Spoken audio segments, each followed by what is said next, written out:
L'information près de chez vous, le 12-13, Agathe Petit. Bonjour et bienvenue dans le 12-13. Le saviez-vous, Bassindre a été le premier port civelier de France. Jusque dans les années 50 et 60, on comptait une quarantaine de bateaux et bien plus encore de pêcheurs à la civelle. À l'époque, la levain d'anguille, c'est l'autre nom de la civelle, était pêchée pour la consommation des hommes, mais aussi parfois des animaux lorsqu'elle était très abondante. Seulement voilà, on ne pêche plus de civelle à Bassindre. La pêche en Loire se pratique désormais de l'estuaire jusqu'au Pèlerin et en amont de Nantes jusqu'à Thoiré. Il reste aujourd'hui un seul pêcheur professionnel en activité à Bassindre. Et même la fête de la civelle a dû être renommée fête de la Loire, comme pour gommer un peu plus ce qui subsiste de cette activité. La civelle vaut aujourd'hui entre 150 et 200 euros le kilo sur le marché européen. Depuis les années 80, la levain d'anguille est devenue une denrée rare et chère. Rare, plus tant que ça. En 2012, la France a mené à bien le programme de repeuplement de civelles imposé par le plan européen de gestion de l'anguille. Ainsi, plus de 3 tonnes de civelles ont été relâchées dans les eaux françaises. Aujourd'hui, le nombre de civelles ne cesse de croître. Pourtant, les quotas gérés par Bruxelles, même si déjà revus à la hausse l'année dernière, sont encore bien trop drastiques. Et ce, compte tenu, selon les associations de pêcheurs, de la prolifération de l'espèce et de la diminution, presque la disparition de l'activité de pêche induite par ces quotas. Alors, comment trouver le juste équilibre entre pêche et prolifération de l'espèce? Quel risque pour l'environnement? C'est l'objet de notre émission du jour. Le 12-13, l'invité de la rédaction sur scène. Pour en parler donc aujourd'hui, Alain Mérès nous a rejoint. Vous êtes ce fameux dernier pêcheur de Bassindre, l'irréductible si l'on peut dire. Bonjour et merci de nous avoir rejoints. Oui, bonjour. Donc je suis à l'heure actuelle le dernier pêcheur à Bassindre. Il reste encore, j'ai encore quelques collègues qui pêchent comme moi en Loire, mais c'est une espèce ça aussi en danger et en voie de disparition. Ouais. Oui, c'est vraiment. Justement, Alain Mérès, pourquoi persister quand tous les autres se sont entre guillemets résignés? Moi j'attends la retraite, c'est simple, mais je pense qu'il y en a beaucoup. C'est un métier dont on pouvait vivre jusqu'à ces dernières années. C'est quand même rien que entre la Loire et la Vendée, c'est 210 entreprises qui vivaient principalement là-dessus. Bon, c'était un apport pour la pêche côtière parce que les petits chalutiers qui sont trop petits pour pouvoir affronter le gros temps en mer se rabattaient sur la civelle pendant les mois d'hiver et ça leur permettait de rester à flot. Bon, cette année, c'est un petit peu la panique parce que le quota de civelle qui normalement se pêche sur 5 mois, cette année, il aurait été pêché en quelques jours, voire quelques heures. Oui. Donc ça peut plus justifier. Il est temps de tirer la sonnette d'alarme. En ce moment, parce que les quotas ont été augmentés de 1,2, 1,3, enfin c'est insignifiant, alors que les retours de civelles ont été multipliés par 100. Alors pour parler de ces quotas, nous avons interrogé Isabelle Thomas, elle est députée européenne de la région Grand Ouest et membre de la commission de la pêche à Bruxelles. Écoutez. La nouvelle politique commune de pêche qui a été votée en 2013 prévoit qu'il faut que les stocks de poissons soient à un niveau que l'on appelle le RMD, le rendement maximum durable. Ça veut dire qu'il faut parvenir à ce que les stocks par espèce soient au niveau qui permet leur renouvellement. J'ai décidé, il y a quelques semaines de cela, d'organiser au mois d'avril une conférence à Bruxelles avec d'une part des représentants des pêcheurs de plusieurs pays, avec également des associations environnementales et des chercheurs pour faire un point sur où nous en sommes exactement. Car les informations que nous avons sont très contradictoires. D'une part, on a des retours du CIEM, c'est-à-dire de l'instance internationale scientifique auquel se réfère l'Union européenne, qui nous disent que les stocks de la ressource sont très bas. Et à la fois, nous avons de la part des pêcheurs, notamment de la côte atlantique de Méditerranée et même de la mer du Nord, des informations selon lesquelles cette année les stocks seraient depuis quelque temps renouvelés et abondants. Donc il y a un vrai sujet qui nécessite d'analyser ces données contradictoires et essayer de faire en sorte que à la fois la ressource soit préservée et abondante et à la fois que les pêcheurs puissent continuer à pratiquer leur activité. nous essayons, autant que faire se peut, en tout cas c'est ce que je fais, de faire remonter à la Commission et au Conseil qui ensuite prendront les décisions sur les quotas, les alertes que nous font parvenir, en l'occurrence les pêcheurs. Ce qu'il faut, à mon avis, c'est effectivement faire évoluer les quotas si les analyses sur la ressource le permettent. Et puis ensuite, et c'est l'autre aspect des choses qu'il faudra prendre en considération, c'est la question du prix. Car nous avons connu ces derniers temps une baisse des prix qui a mis en fragilité économique ces pêcheurs. Alors à la mairesse, on a donc deux sons de cloche. D'un côté, les scientifiques qui disent qu'on est encore en pénurie, et vous, les pêcheurs, qui estimez que la pénurie, c'est de l'histoire ancienne. Qui a raison ? Alors, je comprends très bien le point de vue des scientifiques, parce qu'ils ont fait de savants calculs pendant des années pour nous démontrer que les civelles allaient disparaître, enfin l'anguille allait disparaître généralement en 2010. Et effectivement, pendant une trentaine d'années, on a vu une régression des retours de civelles. Et d'un seul coup, on se retrouve non plus à une progression linéaire, mais une progression exponentielle du retour de civelles inexplicable. Et c'est vrai que personne à l'heure actuelle ne peut expliquer ça. Il n'y a plus d'anguilles et pourtant il y a plein de bébés anguilles qui arrivent. Où sont les parents ? Et à l'heure actuelle, personne ne l'explique. Donc c'est inexplicable. Donc pour un scientifique, ce n'est pas vrai. D'accord, mais vous avez déclaré dans Presse Océan récemment, on est revenu 40 ans en arrière. Pourquoi exactement ? Je ne peux pas l'expliquer pourquoi. La seule chose que je sais, c'est que les quantités de civelles à l'heure actuelle dans la Loire correspondent à ce que je connaissais il y a 40 ans. C'est-à-dire que là, ce qu'on pêchait avant, dans une saison de 5 mois, on peut le pêcher en une journée. C'est-à-dire on peut faire 100 kilos par jour. Et par bateau. C'est-à-dire que en fait, le point de départ des restrictions, c'est protéger une espèce en voie de disparition à l'époque. Il y a quoi ? Il y a 30 ans ? Disons que jusqu'en 2009, il semble que le bas de la courbe, c'est 2009. D'accord. On n'a pas vraiment de statistiques sur la France, parce que comme on a des quotas, on peut pas savoir exactement ce qui se passe, étant donné que la civelle n'est plus pêchée. Donc on atteint les quotas. La seule chose qu'on peut dire, c'est que les quotas avant 2009, il fallait 5 mois pour les faire. À partir de 2012, dès le mois de mars, la pêche était arrêtée et ne pouvait pas se prolonger jusqu'au mois de fin avril. L'année dernière, les quotas étaient atteints au 14 janvier, et cette année, on aurait pu les pêcher en mois de décembre. Disons que cette année, on a mis sur place une organisation professionnelle qui a essayé de gérer cette abondance de poissons de façon à répartir, de façon à mieux commercialiser. Mais on a été dépassé, parce que si en France, on a essayé de régulariser et qu'on a des quotas, les Anglais à côté sont en train de pêcher en masse, 1 ou 2 tonnes par jour, et c'est suffisant pour alimenter tout le marché nord-européen. Alors comment Bruxelles fait pour fixer des quotas quand on n'a pas les statistiques exactes sur une zone en particulier ? C'est Bruxelles, disons que c'est du marchandage au départ. On peut pas. Les revues, mais de toute façon, les quotas, ça n'a absolument rien à voir avec la réalité, parce qu'on est en train de parler de quelques pourcents d'augmentation, alors que là, c'est du 10 000% d'augmentation sur les retours, d'après ce qu'on constate. Et quand ils sont effectivement mis en face de passes à poissons qui sont pleines, c'est une erreur. Ils peuvent pas admettre la chose. Je pense que c'est très très difficile à faire passer, et à l'heure actuelle, il y a toujours des gens qui sont persuadés que c'est du blabla, qu'il n'y a pas de retour de civelles. À l'heure actuelle, je suis rendu à les pêcher avec une épuisette d'aquarium sur le bord de la Loire. Comme quand vous étiez petit. On peut pêcher les civelles avec une petite épuisette qui sert à pêcher les poissons rouges dans l'aquarium. Mais alors du coup, c'est quoi ? C'est une question de crédibilité à l'échelle européenne ? On refuse d'admettre qu'il peut y avoir un problème franco-français, éventuellement, pour ne pas se décrédibiliser auprès du reste de l'Union ? Disons que c'est pas le problème de la crédibilité du retour, c'est pas franco-français, c'est dans toute l'Europe. Je pense que les Irlandais ont constaté aussi qu'ils avaient un retour. Leurs données sont remises en cause. Je pense que l'Espagne va arrêter la pêche à civelle parce que c'était en voie de disparition, soi-disant. À l'heure actuelle, tout le monde est à la pêche.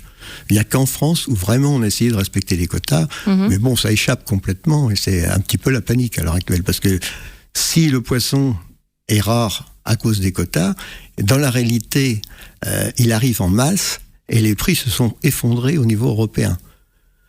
Donc à l'heure actuelle, on sait pas. Disons qu'on peut pas prévoir l'avenir. Il y a un gros problème de gestion, de toute façon, au niveau de l'Europe. Et ensuite, tout ce qu'on demande, c'est l'exportation mondiale, parce que l'Europe, ça suffit pas. L'exportation avait été limitée à l'Europe pour essayer de maintenir le stock d'anguilles. Mais en fait, si on veut financièrement tenir le coup, il faut que l'exportation sur l'Extrême-Orient et l'Asie, autrement, ça... De toute façon, je pense que les niveaux européens ne peuvent pas tenir. Mais il faut une ouverture vers l'export à l'international.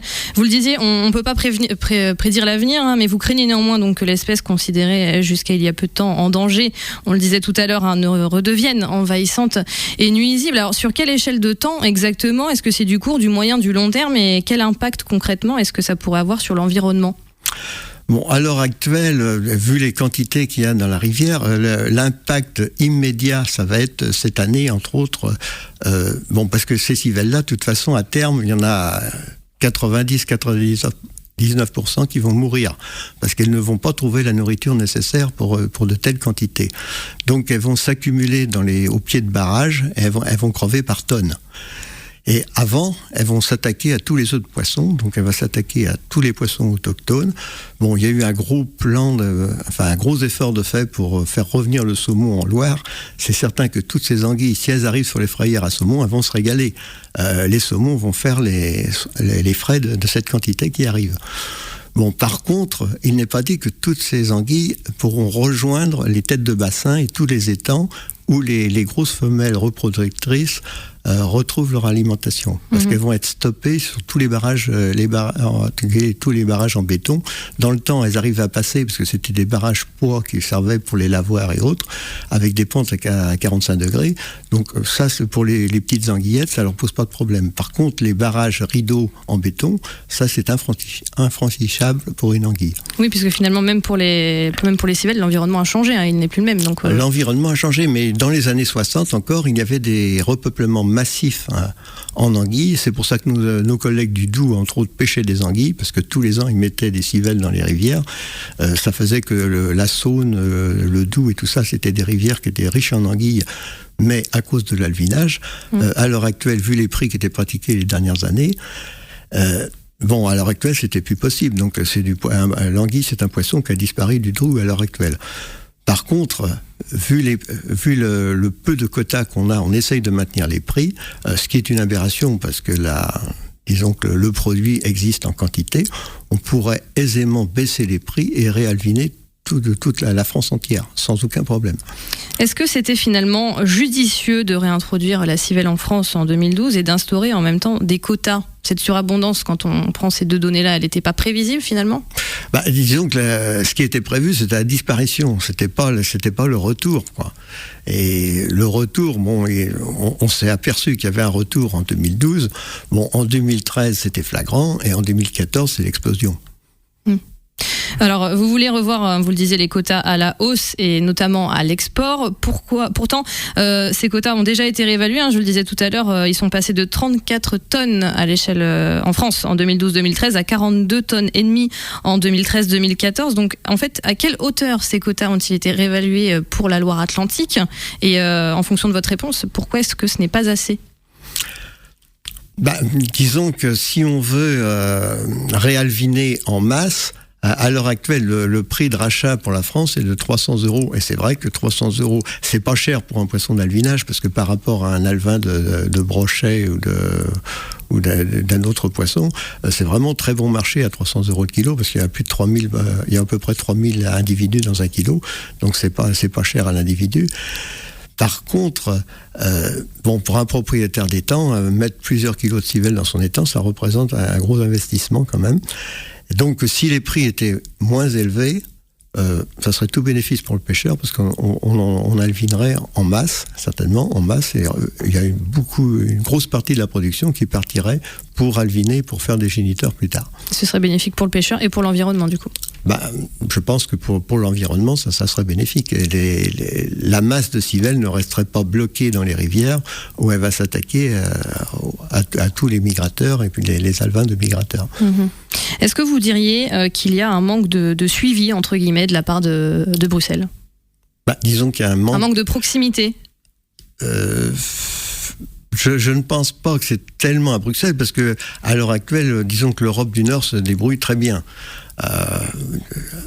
C'est spécifique à la France. Disons qu'à l'heure actuelle, on est complètement englué dans des problèmes administratifs. Et le temps qu'on en sorte, on a le temps de crever, quoi. Là, en ce moment, en France, il y a à peu près 700 entreprises qui veillent directement là-dessus. Je ne parle pas de toutes les entreprises annexes, les marailleurs, et tous les commerciaux. Et ça, il y en a la moitié qui vont disparaître très prochainement, parce que là, cette année, c'est pas possible. On va être en déficit. Hein. Les gars, ils payent pas les crédits cette année. C'est la panique. Mmh. Vous avez eu des contacts avec le ministre de l'Agriculture ? Bon, à l'heure actuelle, il y a certains de mes collègues qui sont en contact. Bon, ça essaye de bouger, mais c'est très très lent. Il y a une inertie énorme. Disons que les anguilles sont beaucoup plus rapides que nous. Hein. Et pourquoi cette spécificité française alors ? Qu'est-ce qui nous rend uniques au niveau européen ? Et pas dans le bon sens du terme, pour le coup. Je pense que c'est le manque de réactivité, parce que les Anglais ont tout de suite vu qu'il y avait du poisson, qu'il y avait quelque chose à faire. Chez nous, c'est vrai qu'on a quand même on a des avantages qui, des fois, font des inconvénients. Chez nous, il y a des charges sociales. Toute entreprise paye des charges sociales. C'est vrai que c'est beaucoup plus simple quand on n'en paye pas. Mais bon, est-ce qu'on doit remettre ça en cause ? Je crois que c'est pas tellement à l'ordre du jour. Et tout à l'heure, vous me disiez, notre problème, on n'en parle pas assez, il n'est pas assez connu. Qu'est-ce qu'il faut faire ? Est-ce qu'il faut faire du lobbying pour arriver à se faire entendre aujourd'hui ? Il faut du lobbying à tout prix, parce qu'à Bruxelles, les Espagnols payent des avocats qui sont à demeure, ils sont là, ils défendent leur pêche. En France, il y en a quelques-uns qui essayent de défendre, mais la pêche n'est pas prioritaire. Et on a l'agriculture, il y a du marchandage à Bruxelles, je te donne ci, tu me donnes ça, et puis on est un petit peu c'est nous qui payons les pots cassés, visiblement. Mmh. Comment faire, Alain Mérès, pour que à la fois la civelle et l'activité des pêcheurs perdurent ? Je n'ai pas de solution, parce qu'à l'heure actuelle, c'est vrai que il y a un problème au niveau de l'Europe, il y a un problème d'abord international, parce que si en France les prix se sont effondrés, aux États-Unis ils ont explosé. Parce que c'est vrai que la demande a été plus forte du fait que l'Europe n'exportait plus. Au niveau international, les prix ont explosé, donc on risque de mettre en danger les anguilles américaines. Donc c'est un problème international, c'est un problème européen, c'est un problème de gestion, c'est un problème écologique. C'est pas moi qui vais répondre à tout ça. Mais là, il est grand temps de tout mettre sur la table et de trouver des solutions en urgence. Parce qu'à l'heure actuelle, c'est un petit peu la panique. Et du coup, en termes de calendrier, quelles sont les prochaines dates, les prochaines réunions, échéances qui vont vous permettre de vous faire entendre ou de rencontrer les interlocuteurs en question, c'est-à-dire les interlocuteurs européens, américains peut-être même ? Alors, cette année, on va remettre le plan anguille va être remis sur la table, parce que là, il est complètement caduc. Il était prévu pour gérer la pénurie. Là, en ce moment, il y a une surabondance. Donc le plan, il ne rime plus à rien, quoi, à l'heure actuelle. Bon, maintenant, il faut arriver à mettre tout le monde d'accord, et ça, c'est pas facile. J'imagine. On va revenir un petit peu justement sur cette question du calendrier. Hein. On est donc aujourd'hui le 18 mars. Les quotas de pêche sont annuellement recalculés au mois de décembre. Pourquoi vous lancez pourquoi lancer votre SOS aujourd'hui, ou en tout cas depuis la semaine dernière, on va dire ? Disons qu'il n'y a pas que les quotas. C'est bien d'avoir des quotas à condition d'avoir des clients. Bon, à l'heure actuelle, les clients, on doit répondre à des appels d'offres européens. C'est les États européens qui doivent remettre des civelles dans les rivières. Bon, la France l'a fait. Mais la France, elle l'a fait. Là, pour ce qui est de la Loire, on vient de réalviner 1 tonne 9. Bon, il nous reste 8 tonnes de quotas qui ne sont pas pêchés. Donc, théoriquement, ce quota-là peut être exporté sur les pays européens. Bon, la Lituanie va en acheter. Ils vont en acheter 300 kilos ou 500 kilos. Et c'est des appels d'offres. Donc, si les Anglais sont moins disants, c'est les Anglais qui vont remporter le marché. Donc, on va rester avec nos 8 tonnes sur les bras. Et par contre, si on les brade, c'est les entreprises de pêche qui ferment, parce qu'elles vont pas avoir du tout de cash. Et justement, donc le problème est grave. Il touche actuellement vraiment il y a vraiment des victimes en ce moment de ce problème de quotas de pêche. Alors, est-ce que ce serait pas finalement plus impactant, plus fort de mener une opération au moment où sont calculés les quotas ? Direction Bruxelles, avec les pancartes.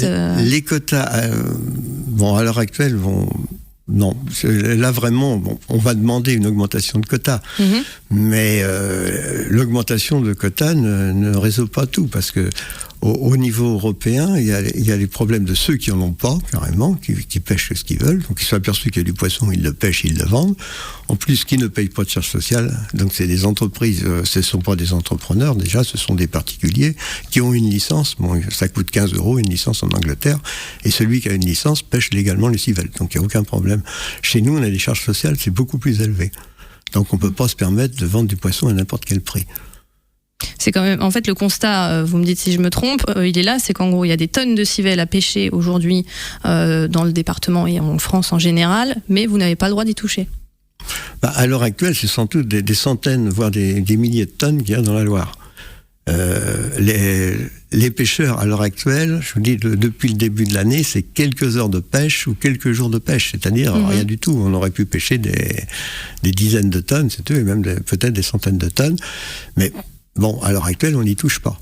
Et que disent les associations écologistes, par exemple? Est-ce qu'ils se sont exprimés sur la question? Je crains que les écologistes, c'est un petit peu une religion. Hein. Ils sont croyants, c'est-à-dire qu'on leur a dit qu'il n'y a plus de civelles, il n'y a plus de civelles. Je crois que dans une religion, il faut croire avant de regarder ce qui se passe. Lors de leur mouvement de revendication l'année dernière, les pêcheurs fluviaux réclamaient aussi une réelle politique en matière de lutte contre les pêcheurs sauvages, puisqu'il existe des braconniers de civelles. Où est-ce qu'on en est sur cette question? Est-ce que c'est la peine d'en parler? Parce que ce qui est illégal en France est légal à l'étranger. C'est vrai qu'on regarde... Mais nos clients sont à l'étranger. C'est vrai que le pêcheur, traditionnellement, il regarde ce qui se passe autour de chez lui. Mais là, on est à l'international et au minimum à l'Europe. Donc, bien sûr, en ce moment, aux États-Unis, la prohibition a interdit la vente d'alcool. C'est pas pour ça que les Américains n'ont pas continué de consommer de l'alcool. Bon, ici, la pêche de la civelle est interdite. C'est certain qu'elle va passer en underground. Dernière question à la mairesse, peut-on espérer un jour le retour de l'activité à proprement dit de la pêche à la civelle à Bassindre? À Bassindre, c'est un peu délicat parce que c'est quand même faut parler. Maintenant, on n'est plus au clocher. Les pêcheurs, ils ont tous des voitures. Ils vont aussi bien à Saint-Nazaire qu'à Bassindre. Dans le temps, les pêcheurs se déplaçaient qu'en bateau. Maintenant, ils ont d'autres moyens de locomotion. Je crois qu'on peut parler de la pêche en Loire. Donc c'est de Nantes à Saint-Nazaire et je crois qu'il ne faut pas parler d'un village en particulier. Très bien. Merci Alain Mérès pour ce témoignage. On se quitte sur une chanson que vous avez choisie. C'est aussi le principe de l'émission. Il s'agit des Beatles et du morceau The Fool of the Hill. À 12h30, ce sera le journal des sports. Puis à 12h45, le journal des entreprises. On se retrouve à 13h pour le rappel des titres. Le 12-13, Agathe Petit.